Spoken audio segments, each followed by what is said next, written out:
The Healing Through Love podcast with Sharlene Lynch and Rose Davidson.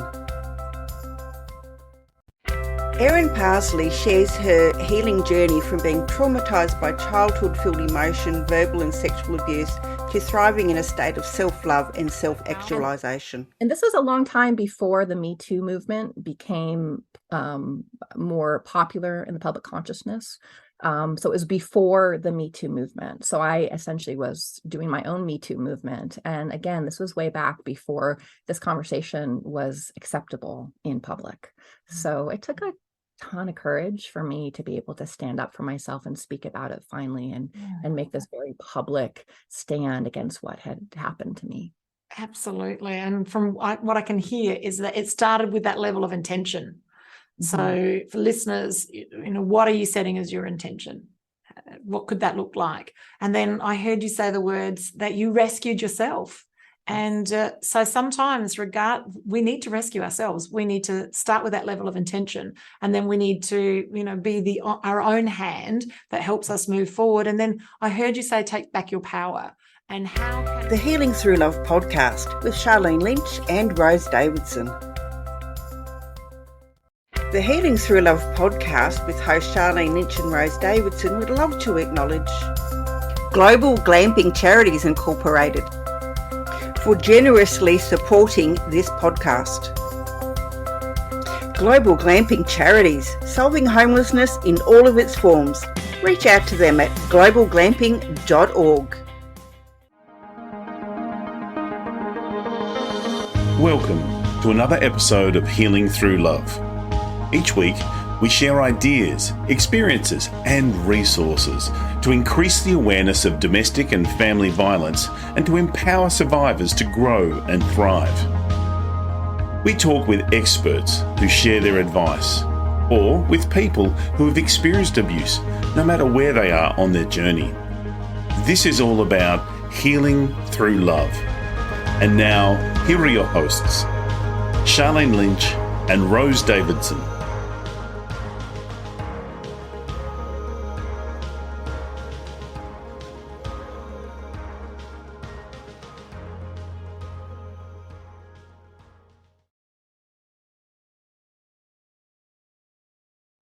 Welcome to the Healing Through Love podcast. I'm your host, Sharlene Lynch from sharlenelynch.com.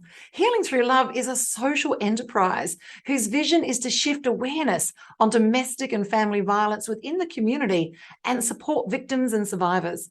Our mission is to provide family and domestic violence survivors with a soft place to land by offering advice and services available to them and their families.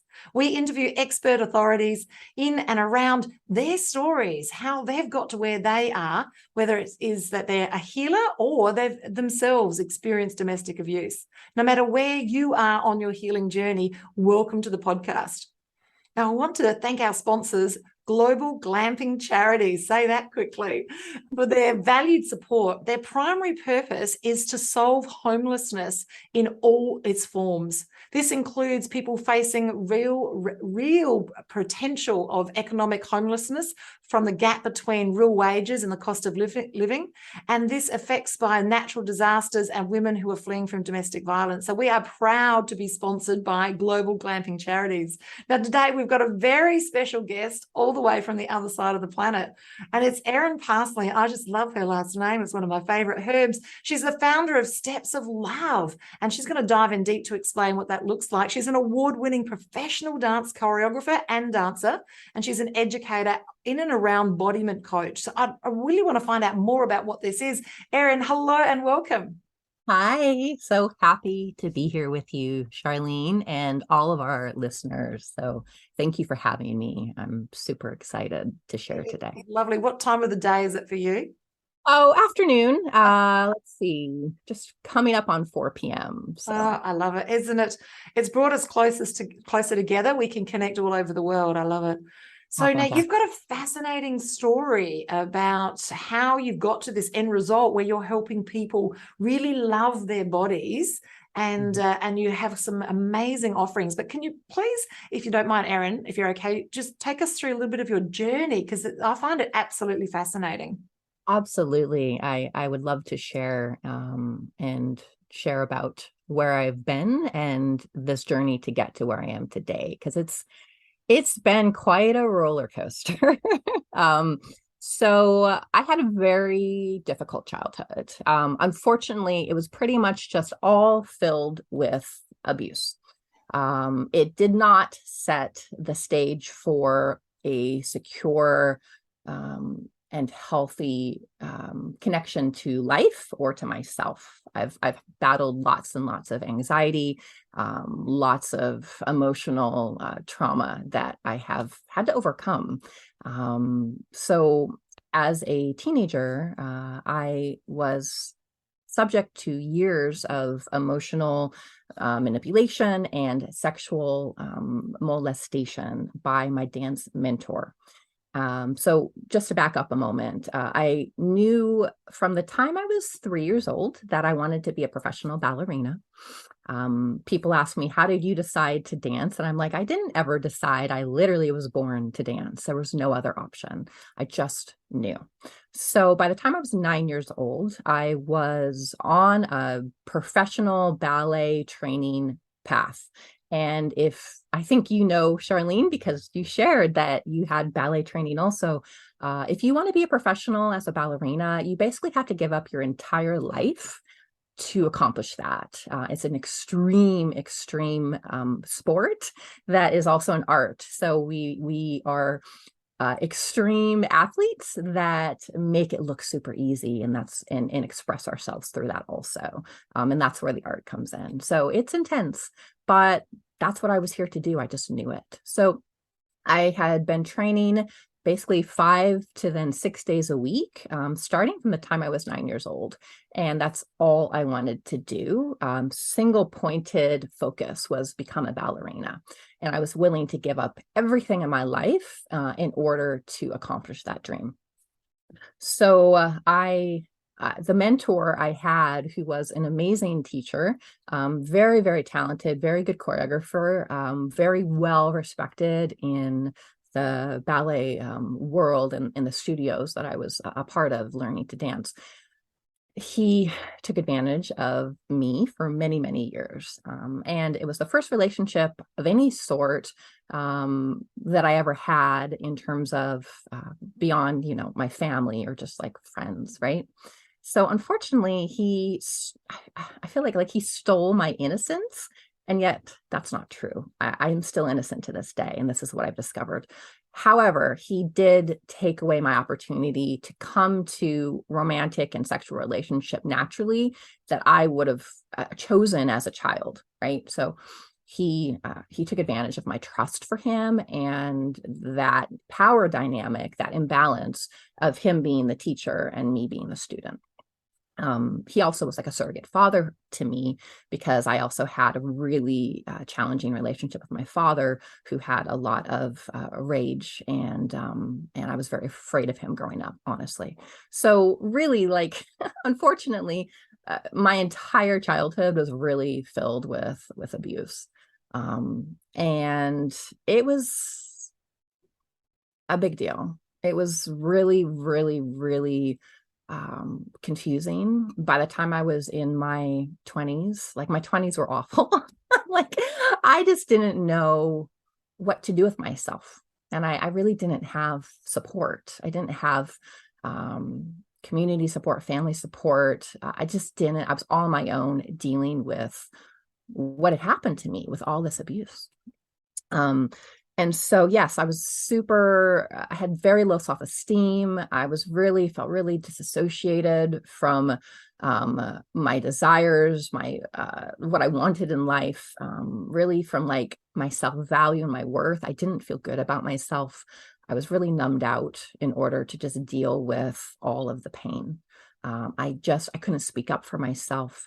I didn't feel that I was able to have a voice. I didn't feel like I deserved to be happy, or that I would never be able to be happy or have healthy, functional relationships. And that was really difficult because like, I'm a big love bug. Like I'm very loving. I'm a very caring person. And my deepest passion is connecting with people, and always has been. And yet I didn't know how to bridge that gap to find healthy relationships because I haven't had any modeled for me. So my 20s were really rough, really rough.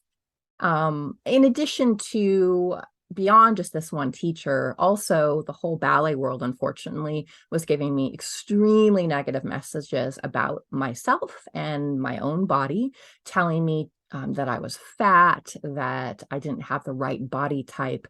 And I really was very thin and very fit and really had a wonderful body for ballet, and yet it's never good enough. I mean, I was getting into all the elite schools, San Francisco Ballet, Boston Ballet, Houston Ballet. Like, I was being chosen to be in these like really elite schools, and yet I would still be being told constantly what was wrong with me, and especially wrong with my body. So it was very difficult. I was a super duper perfectionist, and I was my biggest critic. And I was hearing the negative messages from these people that I looked up to, that I was depending on literally to decide the direction of my career, because they were the ones that were going to choose. They were the gatekeepers into my dream at that time. So it was rough. Let's just say, yeah. So that's a history, like a short encapsulated history of what I was dealing with as a child in my formative years. Wow. And, it's a story that we hear. So people of trust. Yeah.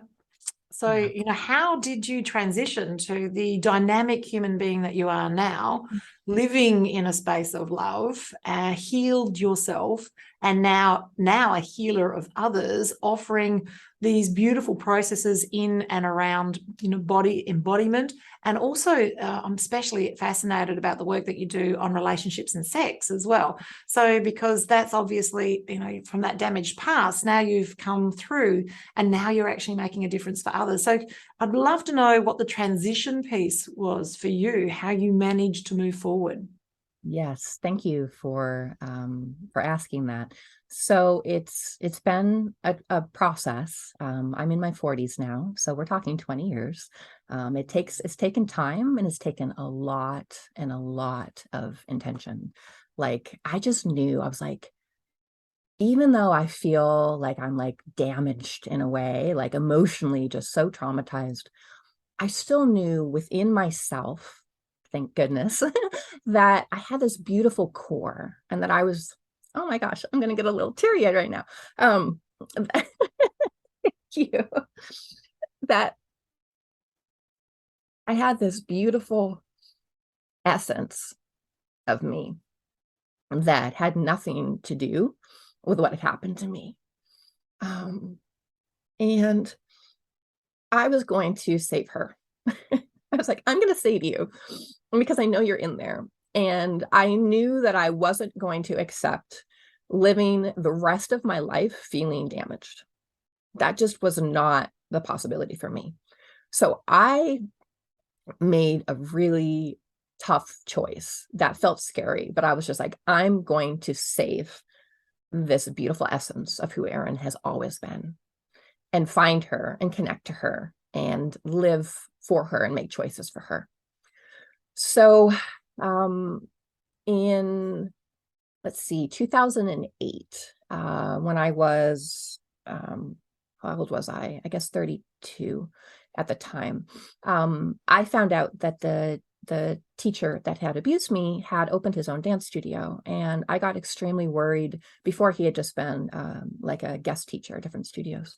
And I got very worried for the children he was going to be teaching, because I realized like they may very well end up being victims like I was. And so I knew I had to do something.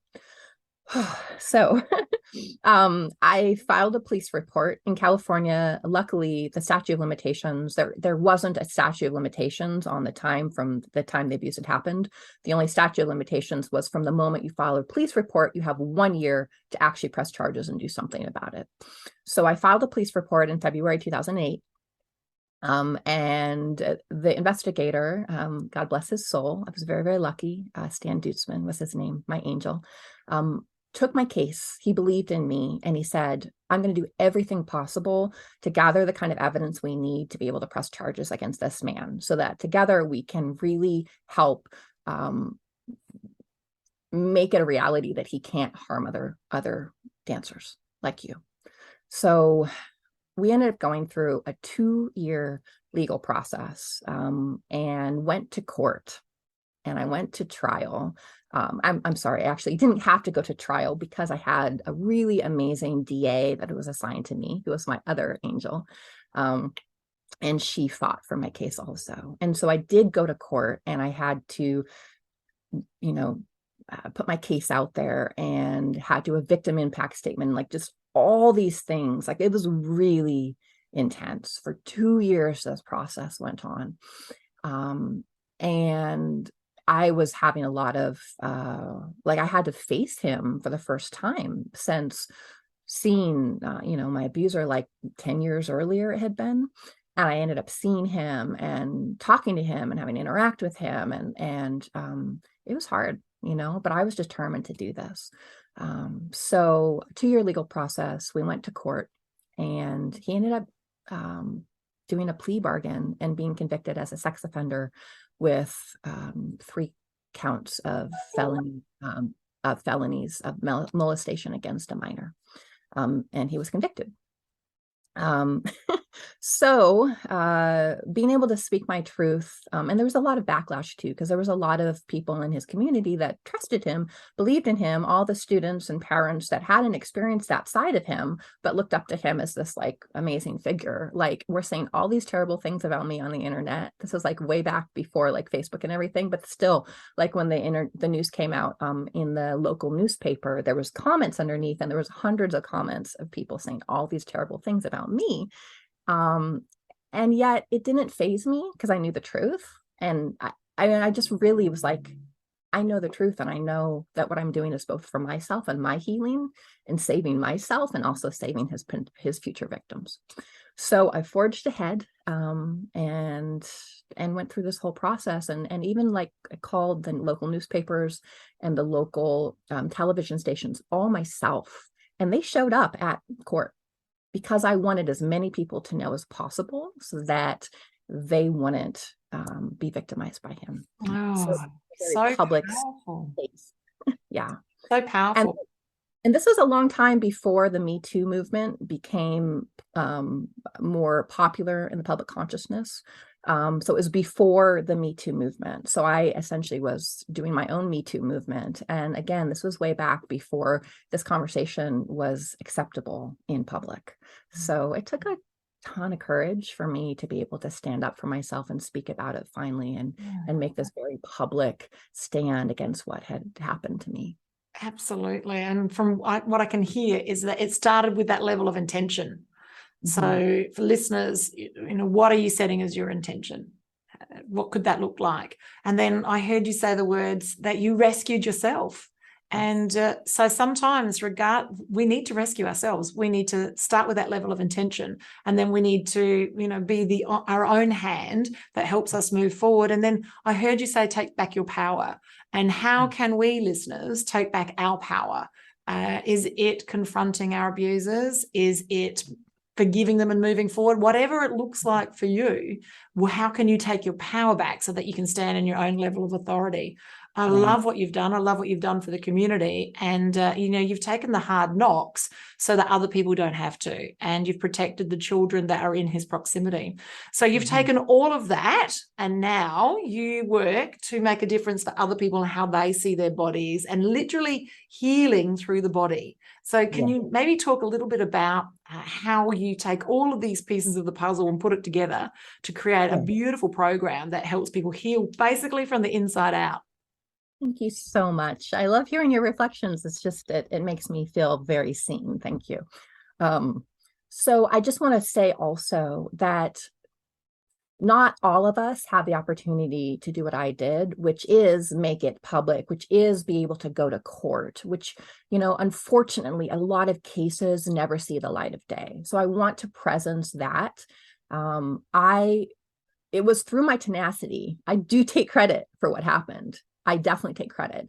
And I had angels guiding me, like, thank you. Like, I know that it all worked out for me, and it was transformation. It was a pivot point for me speaking publicly about what happened. Not everyone will have that opportunity. However, there is more acceptance now in the public consciousness around speaking about abuse. So that is a nice and very important shift that I've seen happen since I went through this 14 years ago now. Oh my goodness, it was that long ago.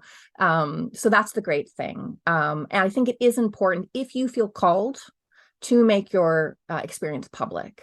If you don't, that's for you to tune into, right? What's right for you. I don't think that you have to do that in order to heal. If you want to do that and you feel like you must, which I did, then you must do that and have the courage to do that. And there's different ways to do that also.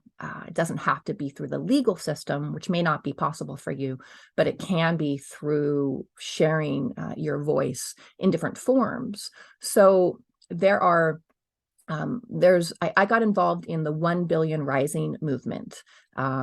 And this is a movement started by Eve Ensler, and it happens on V-Day, which is Valentine's Day, but they call it V-Day.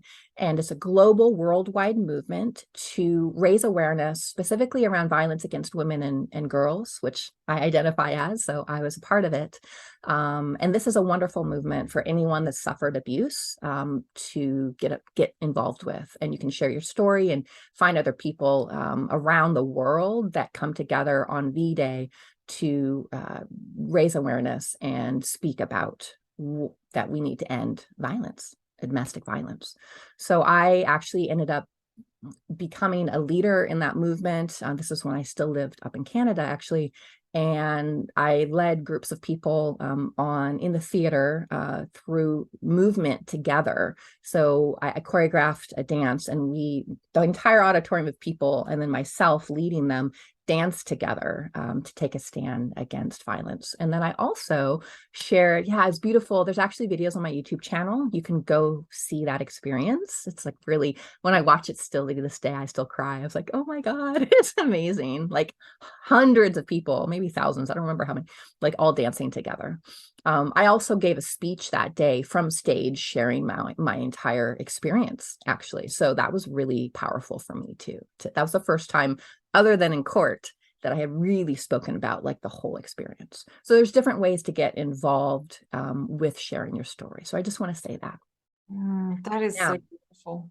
On the personal side of it, there's a lot of interpersonal work that needs to be done that I've been doing for myself. So yes, speaking publicly changed my life and allowed me to find my voice in a way that I never had before. Like people that meet me now cannot believe it when I tell them that I used to be super, super shy and couldn't speak up to save my life. They're like, what? Now that's not a problem. But it's true. So yes, finding my voice was vital. And the internal work that I've been doing for 2 decades now has been vital also. And that's a continual work. Honestly, it's continual. To this day, I still do it. I do it all the time. There's so many ways to do that. What helps me so much, what helped me was being in nature and connecting to nature. I lived in the Canadian wilderness for 8 years. I was homesteading and I was surrounded by nature, like so wild. I had grizzly bears on my property. Okay. Just to give you a little picture here. And I just kind of had to get away from like society for a while to really go in, connect to nature, connect to Mother Earth, and do a lot of meditation and a lot of journaling and a lot of practices to just like heal myself, and a lot of dance, a lot of improvisational movement in nature. And that is what healed me and helped me connect to myself, my pure spiritual essence, and my body. So I had to really go deeply internal after that 2-year legal process. I was like, okay. And then I went and like was a hermit for a while. Not totally. I was still actually completely teaching dance classes and like working with people. But, in my private time, I was like in my own internal process.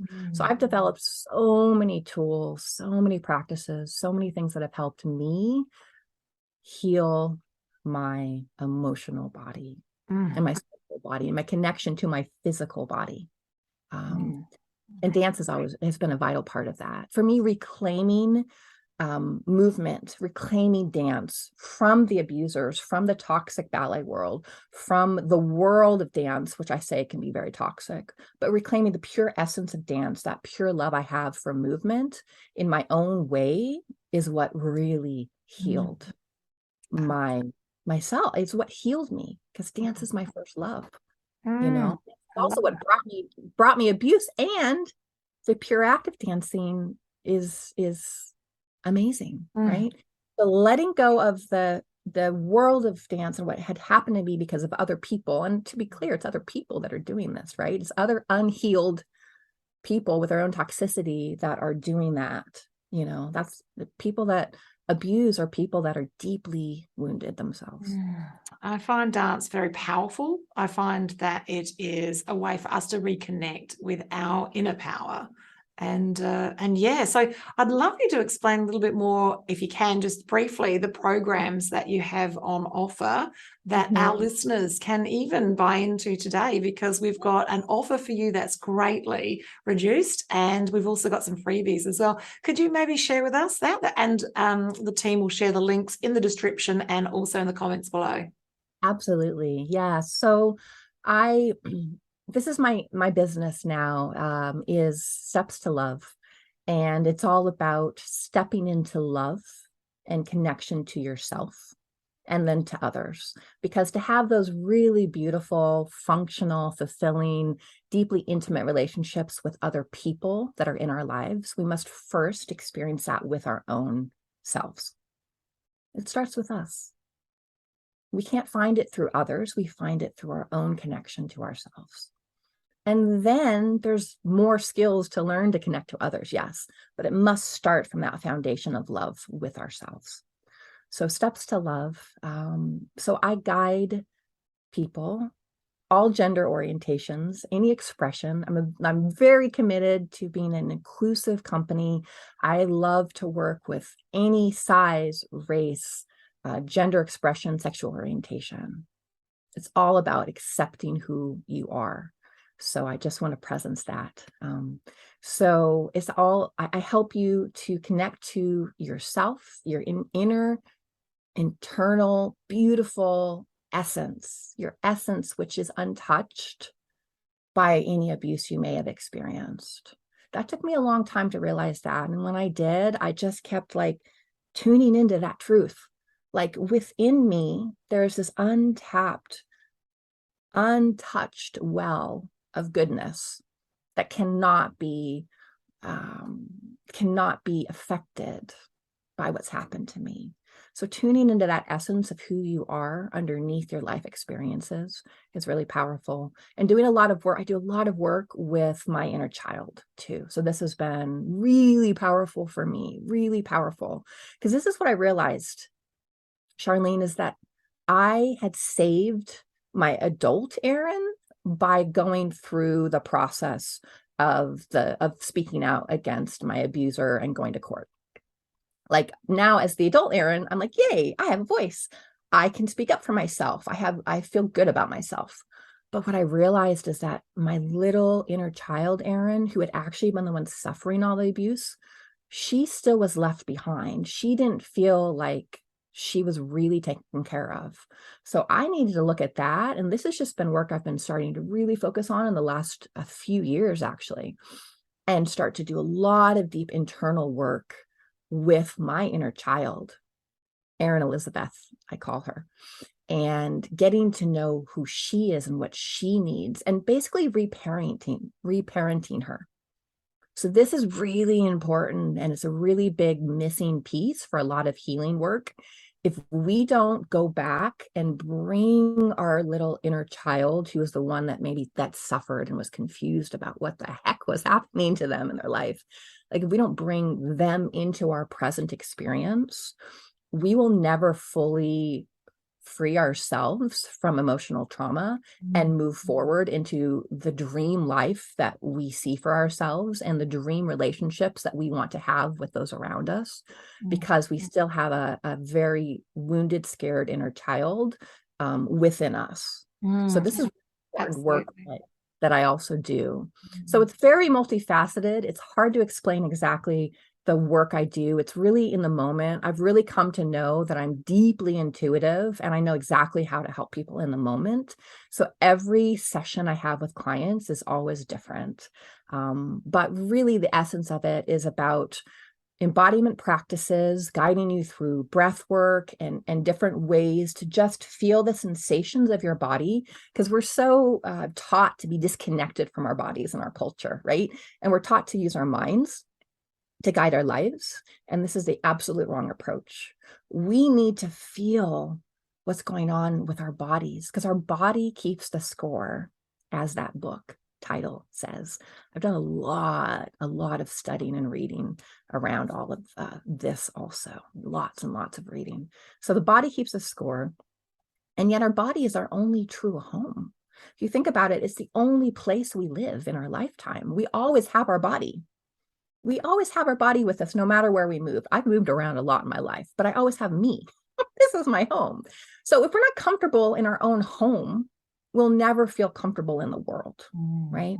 So I really do different practices, breath work, movement, not full on dance, although sometimes people want more dance also. It's really depending on what the client wants, but just different practices that help you connect to your body, your sensation of your body, how you're feeling, how the emotions come up and where they live in the body.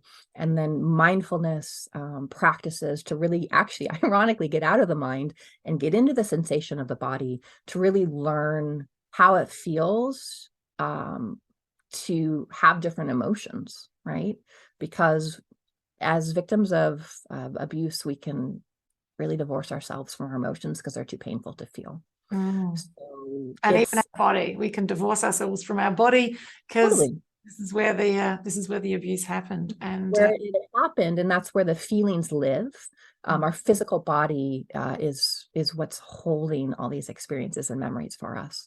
So it's a beautiful adjunct. You know, I definitely recommend like I've had different therapists as also. So trauma-informed therapy is super important. And as an addition, embodiment coaching then can be really impactful because you get to really tune in to who you are and how you feel through your body.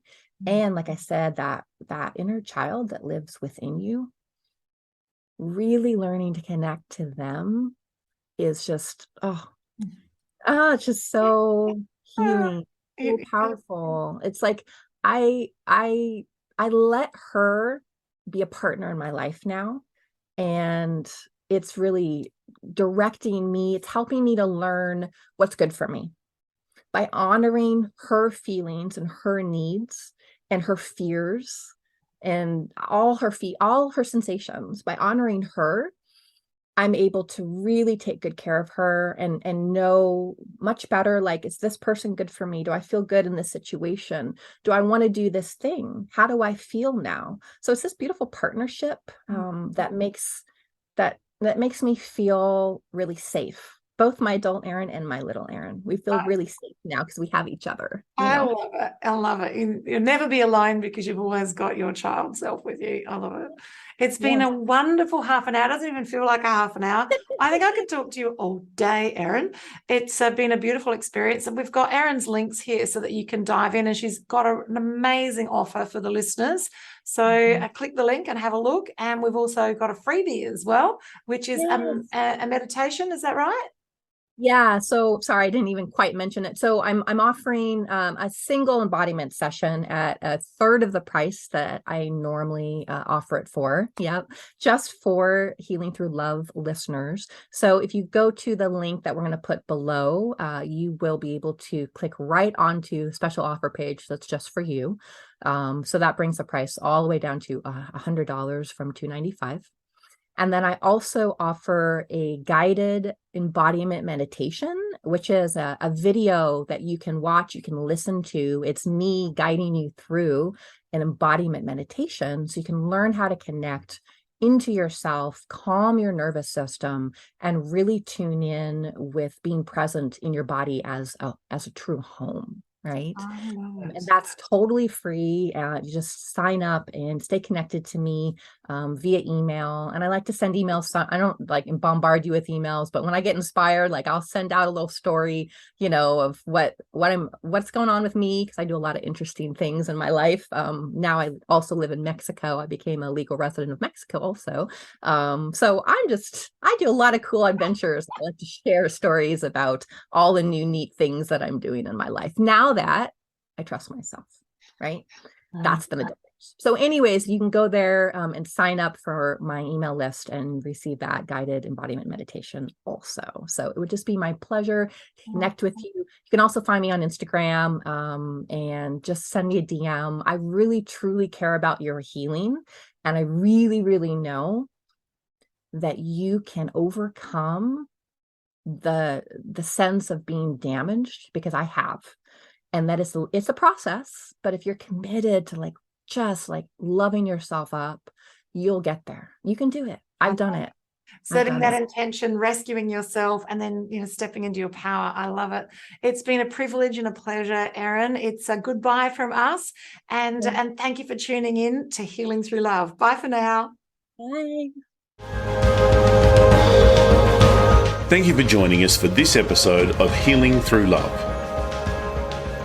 You can get further resources, see the show notes, or simply reach out to us via our website at htlaustralia.org. Thanks so much for joining us, and we look forward to your company next time on the Healing Through Love podcast.